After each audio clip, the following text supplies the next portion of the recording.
Hello everybody, welcome to Noetic. I am CJ, and I'm joined by Jordan Cline. Hey everyone.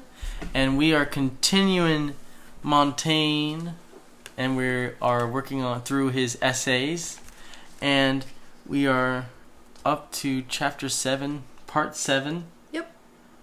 And again, this is Michel de Montaigne's essays. Michel de Montaigne, the French thinker, writer, man of many talents and leisures and man thoughts. of many hats. Yes, and 16th century, known for putting a stake into the idea and genre that we know today of the essay, of the personal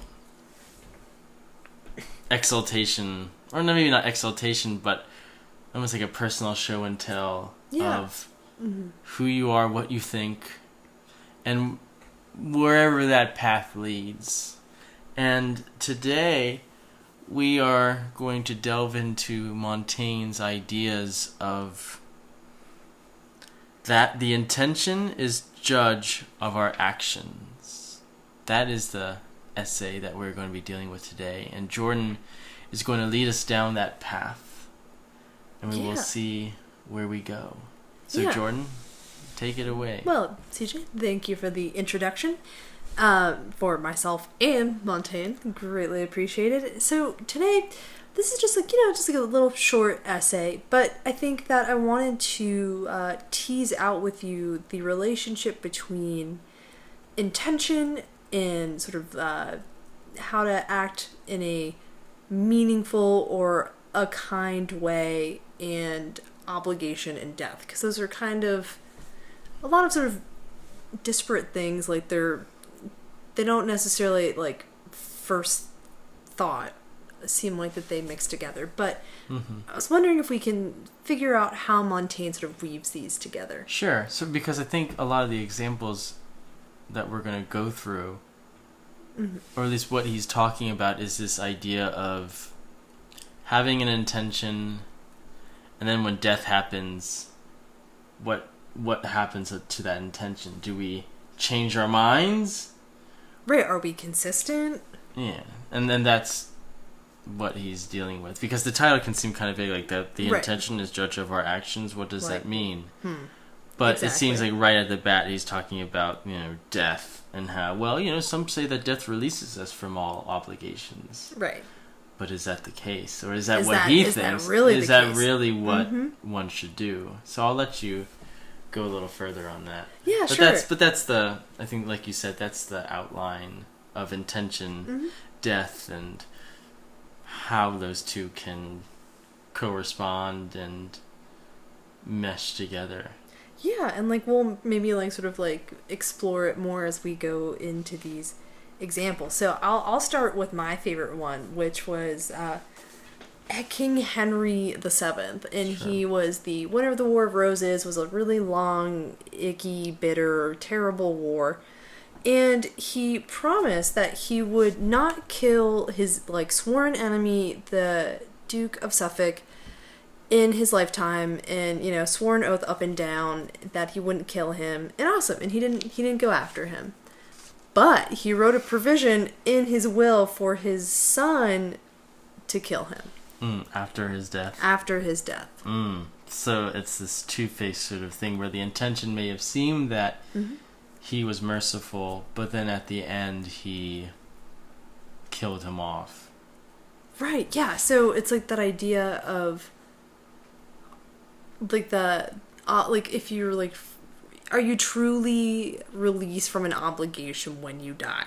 And then I suppose he has other examples to go along with that, right? Yeah, and there are a couple. There's the one which was a little bit slippery with the Counts Egmont and Horn. They were both two Dutch noblemen that got sort of caught in the crosshairs of the sort of tension between the Dutch and Spanish rule in the Netherlands. So if we want, we can maybe try teasing that out a little bit.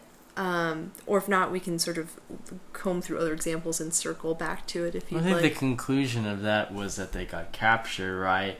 And it was Egmont's fault?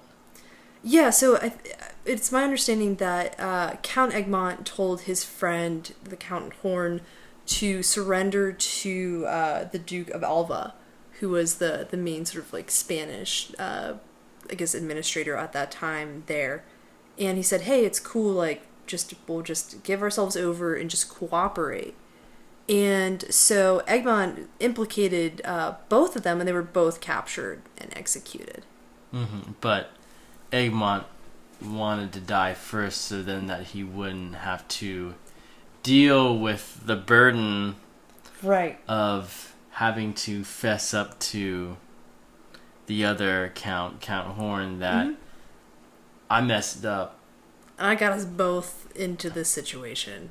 Exactly, and that I have My to... bad. Yeah. Mm-hmm. And I have to face that burden of penitence, which we will go into a little later. Yeah. And then going on with that, there's another sort of changing of intentions that he goes into. He includes an example of those, and he says, I've known several in my time. So he has several people in mind who, and I'll quote him, convicted by their conscience of withholding others' property, arranged to satisfy it by their last will and after their decease. Right. So the sense that they took advantage of people, took their land away. Mm-hmm. They knew it was wrong, but they went through with it anyway. So then, to make amends, they decide that in their will, after they die, they will return it. And it'll be all fine and dandy, right, Jordan? Right, yeah. So they hoard all of these sort of inheritances, be it land or property. And then they kind of do this sort of like, pardon the language, but a half-assed attempt to... Right, because that's what Montaigne says. To fix the situation. Because they think by doing that the situation is amended. Right. But...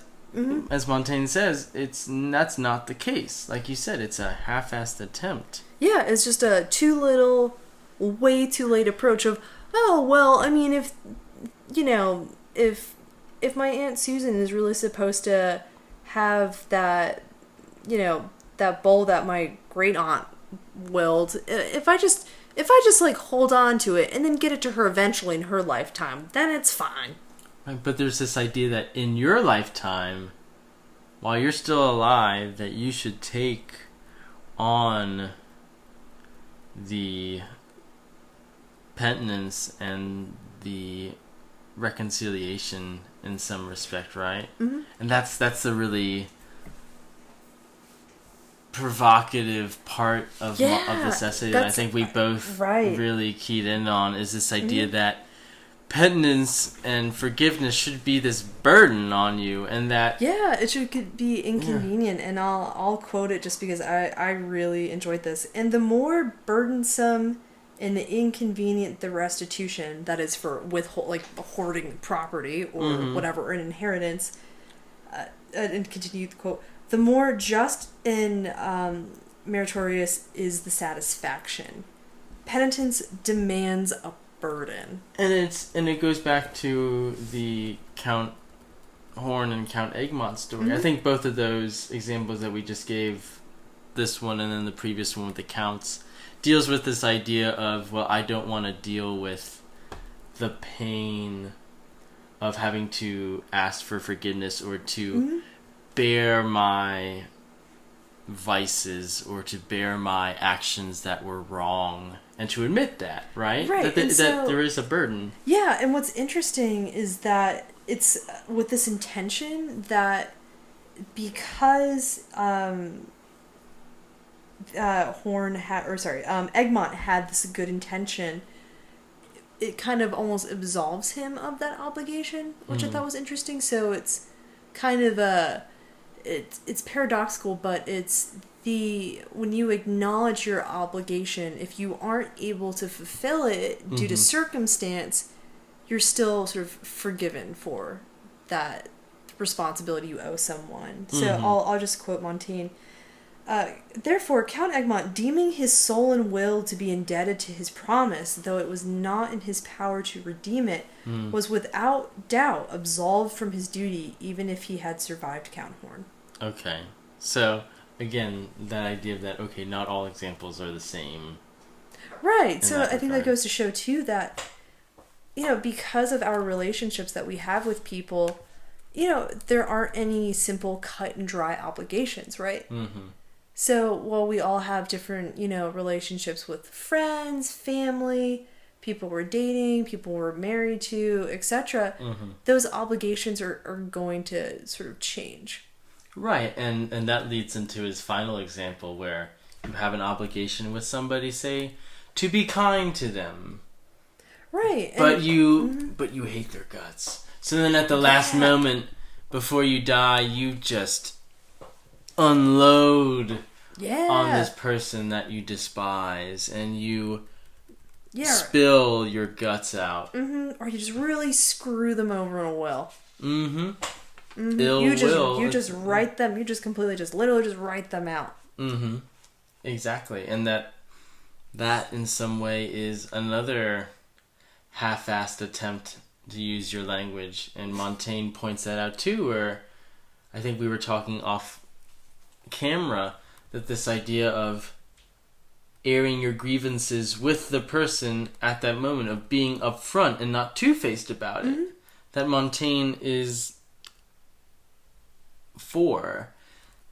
Intentions openly, that when you say something, you mean it. Yeah, and I think that ties in sort of with a lot of the other essays that we've read with Montaigne, right? Like, Montaigne is not about deception. He doesn't like trickery. And for him, he's kind of, it takes courage to admit to someone, we have a problem. We need to talk about this. It is a lot easier just to probably, like if you're like mad at someone and, you're like typing out an angry text message or an email or some sort of social media post or something like that, it's easy. It's way easier to write out how angry you are versus like sitting down and having a conversation with someone. Yeah, and that burden, I think, goes back to the idea of that burden. It doesn't have to be about penance. It could just be about, like you said, having that discussion, having those difficult discussions. Acting and like owning a certain way. Yeah, acting in a way of owning it. Owing it to someone, to respect them enough to sort of have that conversation in person. Yeah. And that's this idea that we try to escape that burden in so many ways, in which, in this essay, one of them is to write it off before you die, or in your will after you die, because you're not going to feel that burden, because there will be no burden. Yeah, there will be no burden because you're dead. Yeah, and then you just kind of like pass off that burden for the person that you dislike to deal with it. Exactly, that burden passes on. Yeah, and it's kind of, I like it, just to quote him. So he says, so when you just kind of like let this stuff just sort of play itself out in a will, you just like, you just sort of deny respect for death itself. And you extend the life of their hatred beyond their own. Wow. Yeah. You extend that burden. Exactly. And so I think that for me, the biggest takeaway with this is not something that, I don't particularly think about too much, but that sort of emphasis that death doesn't get you off the hook for bad behavior. No, and that maybe we shouldn't wait till our final moments if we do have a certain grievance, whether that be with somebody else that is doing us wrong, or a grievance with ourselves if we're doing wrong to somebody else, that we should just air that out, or have that burden right then and there, instead of putting that burden off until you die, and in some sense, like you said, unloading it on somebody else. Yeah, exactly. When you pass and just away. letting it sort of live on, sort of like forever. Sure. And may I end with Montaigne, because I think he puts the takeaway in the final sentence, for me at least, where he says, I shall see to it, if I can, that my death discovers nothing that my life had not first declared, and that openly. Yeah. Well, I think Montaigne couldn't have given us a better closing for this talk. Thank you all so much for listening. And if you liked what you listened to, and hopefully you won't harbor any ill will, or you won't hold off that you didn't like this podcast until your death, and then you really just spill it out. I hope that won't happen. But in the meantime, it's okay if you want to hold it off until your death, because maybe you want to download the app, and then maybe you'll find other good podcasts on there, and you can go to your App Store, you can go to Google Play, find us on SoundCloud, find us on YouTube, and air your grievances there if you have to, or just say, I loved it so much, and that, you don't want to hold that off until you die. I hope not, please. Either way, like we said, have that burden. And then and it's odd though, if I have to add something else, like once you have that burden, it makes it easier to release it in some respect. Like you just air your grievance, you tell us I love that podcast, you tell us I hate that podcast, and then that burden's released from you. Yeah, so with that, thanks for tuning in, and we'll see you guys next time. Bye for now. Bye.